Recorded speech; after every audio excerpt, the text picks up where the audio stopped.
your sleep.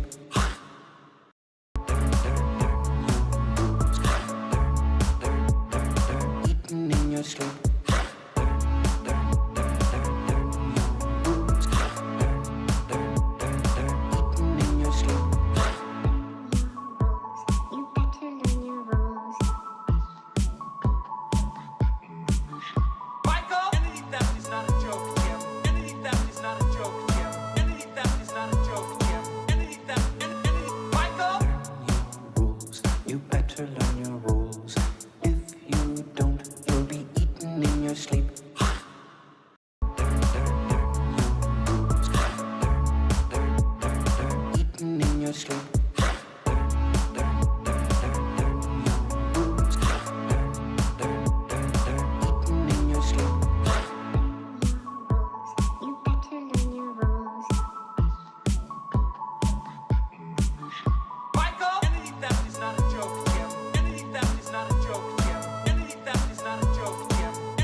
I am Coach Cameron, and I see a whole army of little soccer warriors here in defiance of out of control coaches and parents. You've come to fight as free players, and free players you are. What will you do without freedom? Will you fight? No, not against them. They're too scary. They scream at me repeatedly, and if I don't comply, they will take me out of the game. And I'll be embarrassed and ashamed. So will I fight? No. There's too many. I can't fight. I don't want to be subbed off. I want to play. so I'll do what they say. Aye. Fight, and you may be subbed. Comply, and you'll stay on the field. At least for a while. And retired many years from now. Would you be willing to trade all the games from this day to that for one chance, just one chance, to come back here and tell the parents and coaches, shut up and no more, this is our game, not yours, and to tell them that they may take our game, but they'll never take our freedom.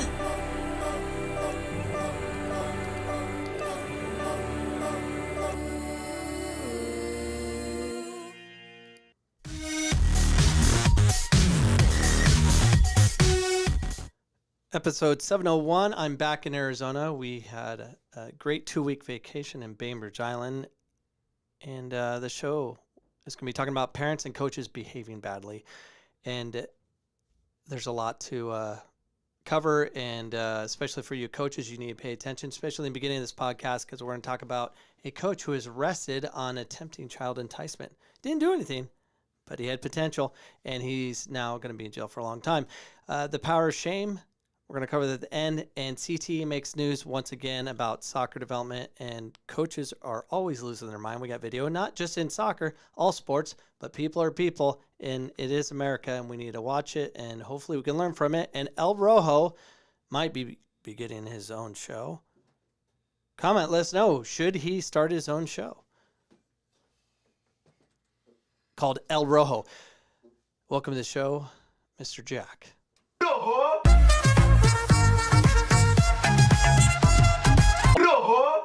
So what's your hesitation, Jack? I don't know. You don't know? Yeah, I don't know. He's a little nervous. I think the El Rojo show will be way better. We're going to have him. It'd be nice to hear from the youth that have their own kind of show. And he's thinking about bringing a goalkeeper and a midfielder, or a forward and a midfielder, and they're just going to have soccer discussion. And we're working on that show. We're hoping that can take off soon. But comment, let us know if he should do that show or he should not. And Jet's with us. How you doing, Jet? Good. He's really good. Jet is in full garb. Show me your new shoes, Jet. New shoes. These are donated. By Landon. Landon Vree. Thank you. The Vree family. Hand me down. Yeah, that's how we roll, and that's the way it should be. Everyone should have a hand-me-down program, especially in these times where everything costs so much. So if you want to donate your shoes here, we'll take them, and then we'll find a proper home for them for youth soccer players that are looking to develop. These ones. You like those ones? Mm-hmm. Tell us about it. What do you like about them? That they match me because I'm wearing yellow and blue. My pants are blue, and then there's blue and yellow on it, so it makes it match. Looks green. Yeah. Yeah, kind of green, but kind of blue also. Love the shirt, supporting the Bears. So here's the question, a very serious question that we have for you to start this podcast. Does your coach or club use tactics of shaming kids as a coaching technique? Whether they mean it or not, do they use that as a manipulator to feel like they're getting their point across? So let us know. Does your club do that? Does your coach do that? Have you witnessed it? Definitely comment about that. But we're going to educate the coaches right now. It's very important to pay attention to this part, especially you coaches.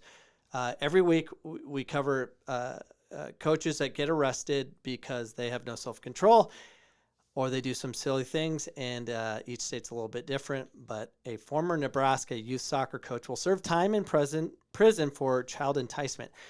So coaches, this is your opportunity to learn. So this is a time for us to learn your rules. Learn your rules. You better learn your rules.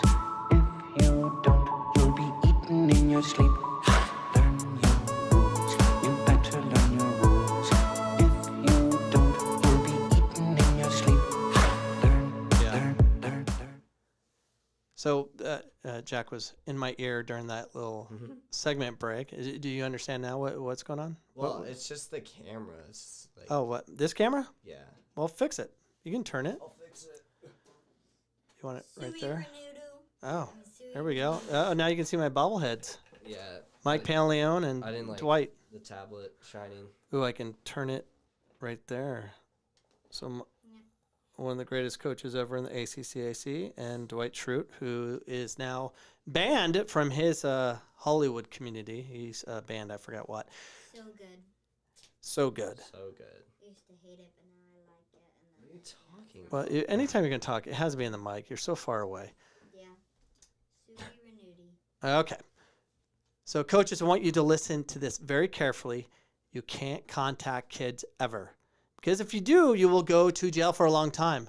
Whether you touch them or not, if you use Snapchat, whether it deletes forever or not, you're going to go to jail. So let's play that first video, Jack. Social media by her And soccer you coach can keep me on. is sharing her story. Her case involves a Sarpy County man who's facing Yeah, up to let's 50 years move in it. prison for So we're going to show this attempted first child- video. This is one of the first news stories, and we're going to show. Hey, go back to this little picture of him. This is what he was snapping. A 400-day Snapchat streak between a man in his mid-40s and a teenage girl. All right, well, It started turning you like super didn't get there. sexual Yeah, and it's- like stuff I like Well- wasn't comfortable with, but I couldn't. I just found All right, keep going. So he was using Bill Merrick, her Snapchat. soccer coach at Gretna Elite Academy, Get it to the started reporter. It grooming says her on social media. there's no Building documentation. a bond to cast a filter of normalcy. Scroll. Keep going. Right there to her, remember? All right, right there. No proof. Snapchat is the perfect tool for predators. The images disappear right after they're open, and if a victim screenshots an inappropriate message, the abuser will know. But while that digital trace disappears, the trauma lingers. The laws have not caught up All right, with get out of the this. youth, and I just want to show you that part. We're going to show you a full segment of another report that just came out on this guy. So there's no proof. But where it did say, which I don't think we showed that part of the video, is he admitted to it, Yeah. and that's how they nailed him. And the amount of years he gets is crazy. All right, throw it in. We're in Sarpy County Court as a judge sentences this former soccer coach to prison. Thanks for joining us. I'm Julie Cornell. I'm Rob McCartney. 48-year-old Kyle Merrick pleaded no contest to a count of attempted child enticement. We recently talked with the victim. Her family hopes today's sentencing brings more attention to the dangers of digital grooming. KETV News Watch 7's Joey Safchik is live with more of their reaction tonight. Joey. Rob, Julie, the family says today justice was served. It's nowhere near the maximum 50-year sentence, but Merrick's attorney says 5 to 8 years is way more than he anticipated. And Grace, the victim turned advocate, is very pleased. She hopes seeing Merrick behind bars will deter other online predators. I will not ever be the same. This affected me for my whole life. Tears of overwhelming relief outside the Sarpy County courtroom, where Kyle Merrick was sentenced to 5 Watch to him open the 8 door. years Hurrah! behind bars. I feel relieved and excited that what I wanted happened, but there's still a lot of work to do for other girls. Work that 15-year-old Grace Corrigan hopes will lead to Lincoln. All right. Grace and her mom Katie are helping pen a bill So, that would make yeah, digital get off grooming this. illegal. He is serving 5 to 8 years for Snapchatting. No proof. They have no documentation of it, except for him making weird faces and stuff. But apparently, when he was being interrogated by the officers, he admitted to having sexual innuendos or whatever. Anyways, so digital grooming. And apparently that's exactly what was happening. 5 years. So coaches, are you texting with your kids that you're coaching? Are you Snapchatting? Are you Facebook messaging? Are you doing any of that? Because if you are, you're a digital groomer. You can't do it. Can't do it. Know your rules. Can't do that, because if you do, obviously something can happen. And the thing is, it was kind of like that believe all women kind of thing. Like that's happened. Investigation. Boom. If the coach said nothing, like nope, never happened, he would have never been in jail. Nothing would have happened. But you can't do that. And if you do that, you're a future pedophile. You're a future on my show, be on TV. Those are the things that you have to pay attention to. You can't do it. So hopefully you learn something. Don't text kids. Don't Snapchat them. Don't communicate with them on the internet, because that's a digital groomer. You don't want to be a part of that. And that concludes Learn Your Rules. Learn your rules. You better learn your rules. If you don't, you'll be eaten in your sleep. Sorry. Yeah. All right. So don't communicate with children ever. Can't do it. Group setting. I don't know, but watch who you are. Always say, Jack. I'm always the coaches that say, and you know who you are because I know a lot of them. That say, guys, male coaches say, "Oh, I coach girls. That's what I'm good at." Pedophile. All right. CTE diagnosis in soccer players prompts concerns over youth players hitting headers. CTE is a debilitating condition caused by repeated impact of the head and diagnosed the first time in Major League Soccer. A case that with concussion awareness advocates calling for changing youth sports. Taylor Twellman, former Major League Soccer MVP. What are we doing? What are we doing? Said he knew the late Major League Soccer player Scott Vermillion, who was diagnosed with CTE. In his death, Twellman said that the head trauma that is enduring during soccer should come as no surprise. Well, the problem is that the advocates for changing will only make up rules, nothing to do with CTE. It would just create a perception of safety. Do you understand what I'm saying? Perception. That's how we kind of rule the world right now. Everything's based on perception. The whole COVID thing we went through and all that, it's based on perception. It's a perception of safety. It's not logically getting anything done. So the real problem is there's too many coaches that focus on winning on Saturday. That's our focus. Here's what's going to happen. Those that get in control, they're going to say, all right, no heading at practice. Okay. No heading at a certain age group. Okay. It's still going to be reckless. I'm sure heading a soccer ball causes shaking of the brain, but so does violently going into players and falling over and spinning into some goalpost or the way we flop around or whatever. It's a reckless, ugly game, and that is more dangerous than anything else. So this whole perception is a big deal. The real problem, according to me, is there are too many coaches that focus on winning this Saturday.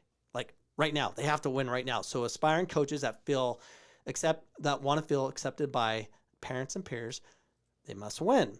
How do you win in America this Saturday? This Saturday right now? How do you win? You must recruit the best athletes. You must be direct. You must overwhelm the less athletic team, and more importantly, manipulate the officials to get the calls. So recruit, manipulate, and direct. That's how you win in America, and that's what happens. You'll win Saturday by doing those things. We bypass learning in this country. We skip all the steps to get the desired immediate results this Saturday. This is coaching 101 in America. This is what happens. What was that? I thought I had the shot. You thought? How many times do I have to say this? You can take as many shots as you want during practice, but never, ever in a game, especially not the championship game. Yeah, it's kind of funny, but that's what the coaches are doing. That's what they're feeling. That's what's inside them. That's what's being portrayed in different ways, but that's what's happening. They only care about winning. Majority, not everybody, majority. If we actually cared about the development of players, we would actually provide them in a situation that they can make their own decisions with the allowance of repeated failure. We would teach the skills to teach players to be able to deal with pressure so they can play soccer for a lifetime. I have no problem with people recruiting. Recruit illegally, whatever. Do whatever you want. But it's very critical that we are able to develop those players that you recruited by playing a certain way that allow them to develop and progress their games. There's too many athletes at the next level, Division I, pro or whatever, coming from this country, coming from your communities, that did not get enough technical sides of the game. They didn't learn how to escape pressure. They weren't able to develop in such a way that you could play in the premiership. It doesn't happen.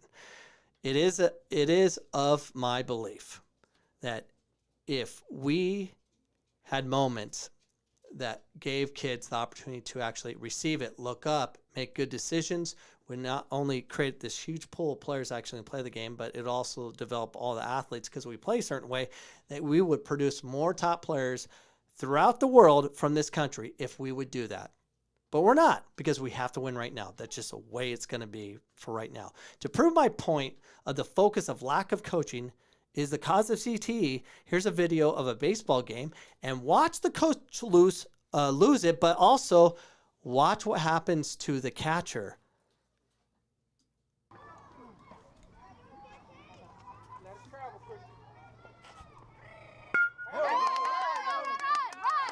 All right, this is a coach's pitch league.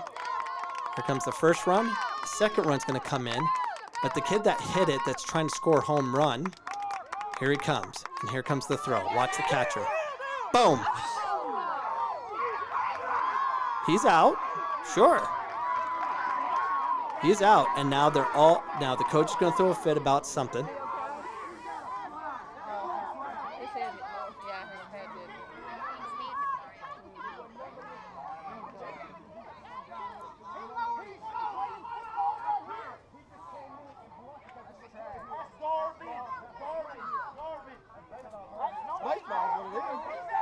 This is so embarrassing.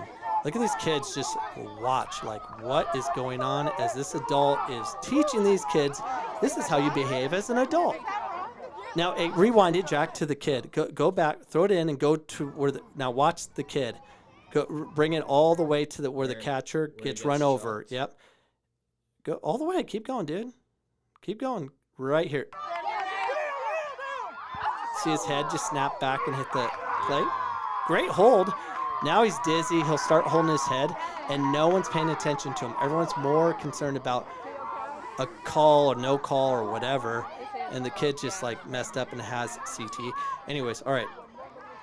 So that's what's going on. That's CTE. What? Yeah, you got questions and stuff? Can't you do that? What? Like, talking to the mic. Can't you truck the dude and like hit the plate? Yeah. I think. Maybe not in coach's pitch. I don't know. Comment, do you know if that's legal in coach's pitch in Little League baseball? I don't know. It looks legal in the next level. But that kid was jacked up, but no one was concerned about the kid with the concussion. He got slammed, his head hit the plate, but no one cared. All they cared about was that the right call or the no call. He lowered his shoulder, whatever the rules are for that league. It's definitely a problem. What are the comments, Jack? I don't know why I'm doing this. All right. Is it better to have your child on a less talented, lower level team that is well coached, or have your child on a team with the higher level players with coaching not as strong?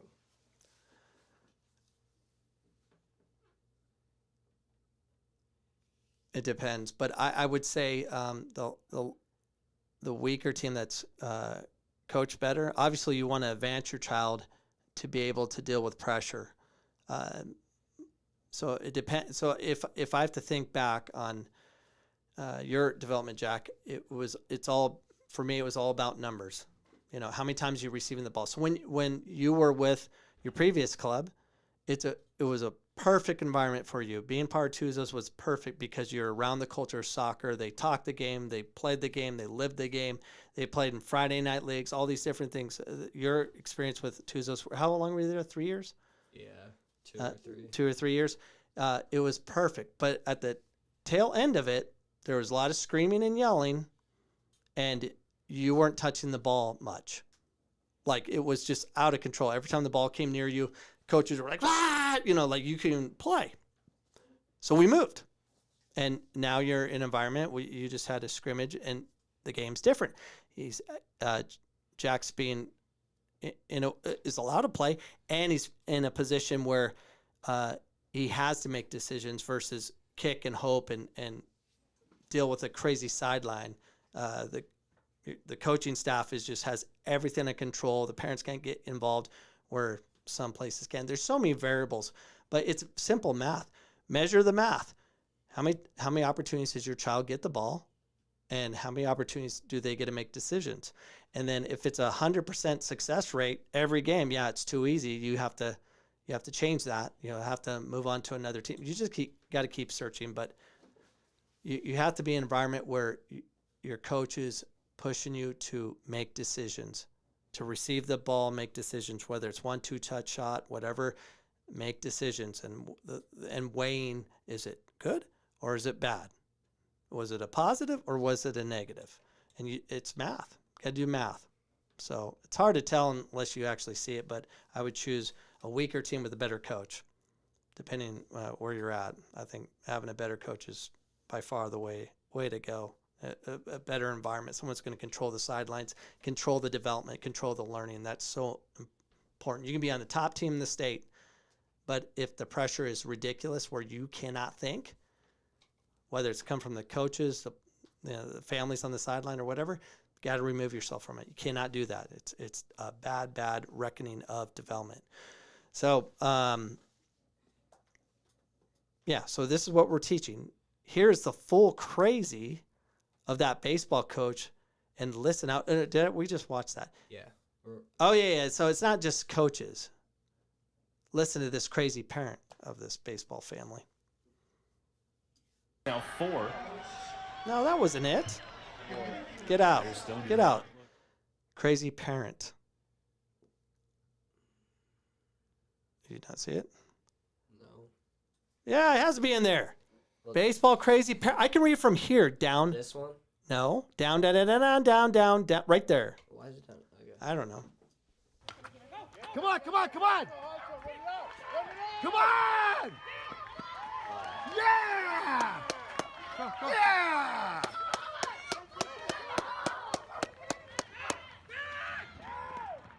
Yeah! Yeah! Yeah! No. Get her! Yeah! Let's go! All right, now it's all getting crazy. And this coach going to throw a fit. Umpire's going to... So much craziness in baseball. All right, get out of this. Do you have that on your sideline? And I get it. You don't like the opposition. They were mean or whatever. Their tactics were dirty or whatever. So you're going to scream out loud to let the coach on the other side, because he was behaving badly or whatever, and just let them all know, and just raw your team to victory. I'm going to say that's disgusting and gross and filthy. It's coaches pitch baseball. What is it, 9 years old? What are we doing? So if we are truly going to develop players in any sport, especially at that age, it's all about calm, relax, just sit on the side, allow the process to happen. Whether your kid got fouled or not, allow them to learn. I was at a game recently, and I saw a player standing up, gets run through, and of course, mom got upset, which I get, and that's part of the process, versus trying to think, okay, how can you avoid getting run through? And I was thinking internally, I'm like, no, what he should have done was, as that player's come in, back up into him and create a space and then get to the ball. You had to create that space. It's all technical driven. If you think in terms of that, how do you survive that? How do you survive someone that's coming through you recklessly? And we got videos coming, the dirtiest 2-foot tackles coming up, by the way. Crazy. All red cards. That's coming up shortly. But you need to be internalizing what happened to my player or my son, my daughter. How can they avoid that? What technical thing can you do to avoid that? If you're truly wanting your kid to develop or have success, you have to internalize that, versus that ref should have made that call. That player should be red carded and ejected. The refs will do what they're going to do. You have to understand there's a process. Like, where's the process of learning? It's a test that's going to happen. It is soccer. It can be dangerous, as you'll see in those videos coming up. How do you avoid those things? And those are the things you have to talk about. Internalize, how can we avoid it? You want some difficult situations, especially when you're younger. So when you get older, you don't react in such a way that you'll get a red card. And red cards are coming up soon. Now it's time. Like I said, I was going to show you some disgusting tackles of all ball with the greatest tackles of the internet, all 2 foot, by the way. Let's do all ball.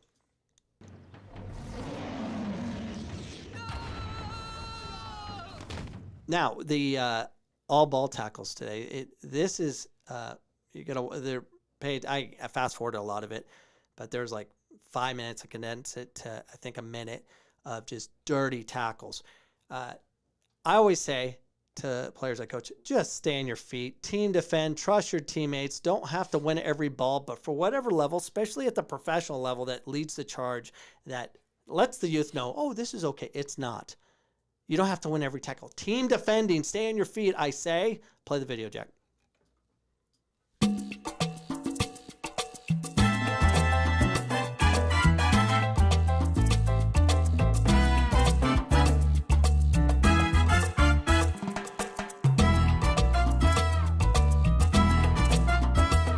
Stay on your feet. Those are red cards.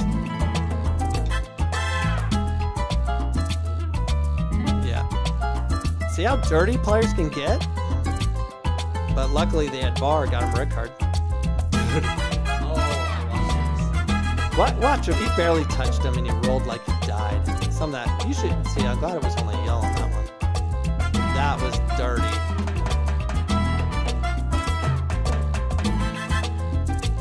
Oh, see, these are fouls, parents. These are the dirty fouls. More concerned about that versus just getting a knee. Oh, yee. These will break your legs.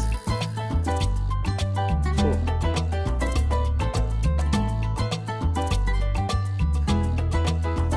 He sold that a bit. He did cleat him.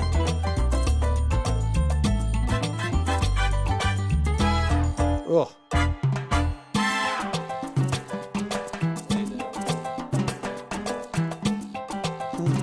Bicycle red. Stay on your feet. Red card.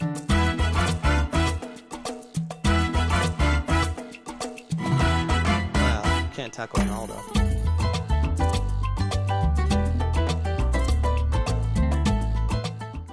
Yeah, the game gets nasty. Those are things that you may have to throw a fit about. Those are dirty, and there's nothing you learn from that other than stay away from certain players. But yeah, that was disgusting. The game does get crazy. So pick your times to be upset. Hopefully everyone stays on their feet. But I say always stay on your feet. Team defend. It's not these slide tackles everywhere just doesn't make. It's never a good thing when you slide. If you don't get the ball cleanly and you get the player at all, or that player sells it, well, you're gone. Red card. Goodbye, and you're down a player. That concludes all ball.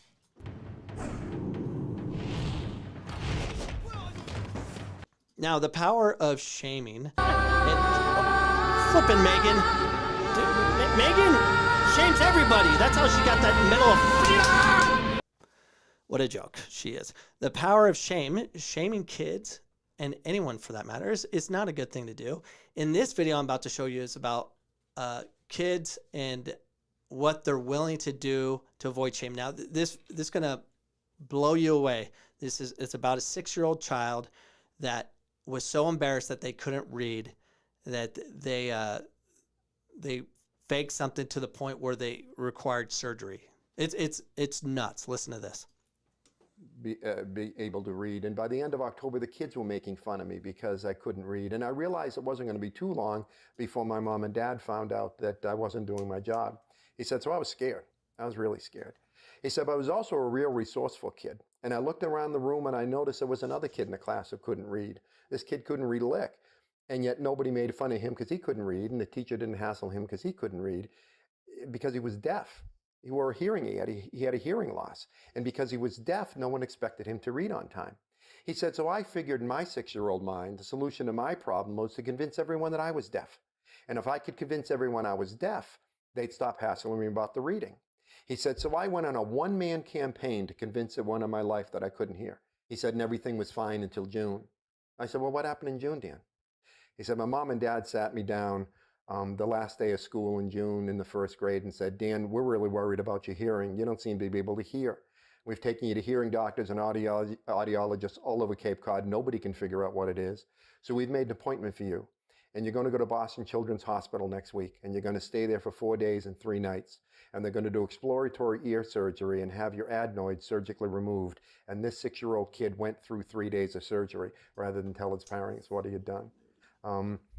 Can you imagine the trauma of a 6-year-old child going through surgery that only he knows he didn't need? That's insane. That's the power of shaming. People would rather go through horrible physical abuse and horrible surgery to avoid being shamed. And that's truly scary. Going back to the original question we have of the show, is that a technique? Or do you do that as a parent? Do you do that as a coach? Do you shame at all to get your point across, or because it makes you feel better in the moment? You really got to be careful in the environment. It's like, having players picking their teams, like to the point of who's last. No one wants to feel incompetent. So why are we putting our kids in an environment where they can feel incompetent? And what I mean by is when they make a mistake on the field and you have moments of like, what are you doing kind of thing? I'm like, what are you doing? It's a test, and they're kids, and they have to go through the process of learning. It's okay to fail. It has to be okay to fail. And for those coaches and parents that demand perfection are just a joke of a human being. They're basically looking themselves in the mirror, identifying, yeah, I suck too. So I don't want my kid to suck and be like me. I'm embarrassed of me. How about you just chill out and allow failure? Because kids, if they can fail so many times without pressure from the sideline or ridicule, they will overcome it. They'll expand and grow from it. But we don't allow it. Why is it kids, when you put them in front of a computer and they play games and all this stuff, they do all this high level games that we as adults cannot do? Like, what the heck was that? From those Rubik, I've seen a kid do Rubik's Cube, juggling 3 of them and turn them all in. Why? There's no coaches telling them how to do that. BMXers, skateboarders, how are they able to do what they do? I think it's because they're able to do things without the pressure of a parent or a sideline of getting screamed or ridiculed. They get to practice their craft forever and ever and ever until they perfect it. And then they go to the X Games or whatever that might be at the venue. They learn it first. Not in sports. Put them right out there when they're on Saturday. Right away. Go perform right now with all the crazy parents. Why are we so crazy? Why do you have to win regardless of age? You have to understand what is the emotional trigger. I hate going to games because it's so emotional. It's disgusting and it's shameful. And I don't want to be in that environment. Now, is there a question? You ever figured out that question? No. All right. Let's see if we can put it up. So see if the listeners can. That's so tiny. What's it say? How do you feel about platooning goalies? Like maybe platooning goalies. I don't even know what that means. Comment again to explain that. I don't know what that is. What's the next question as we wait to hear an update on that? No, it's not. Well, he did say. How about you to put it up? The sidelines parents shame because of narcissism. Yep. It is a problem. Yeah, so, I don't know what the goalkeeper question is, but yeah, that's our podcast. We'll give you some time to ask any more questions, but you can find us on iHeartRadio, Google Play, iTunes, or wherever else podcasts are found. And I'm now on Spotify. Like Joe Rogan, I've always been on Spotify, but now I have the video component. You get the videos of of these and the audio on Spotify. And I moved back to Anchor because Anchor is an amazing platform. Making $1 a day. Woohoo! Save it up for vacation next year. But now I see that there's no questions. We'll be back next Sunday. And please comment. Should we start an El Rojo show? I think Jack would do much better than me and blow it up. But you can let us know. So we are good to go. You can find us on CoachCameron.com. I never update it. And for direct access to our content, go to Spotify. Goodbye. Like and subscribe. Jets out. See you next Sunday, 8 p.m. Mountain Standard Time. Peace.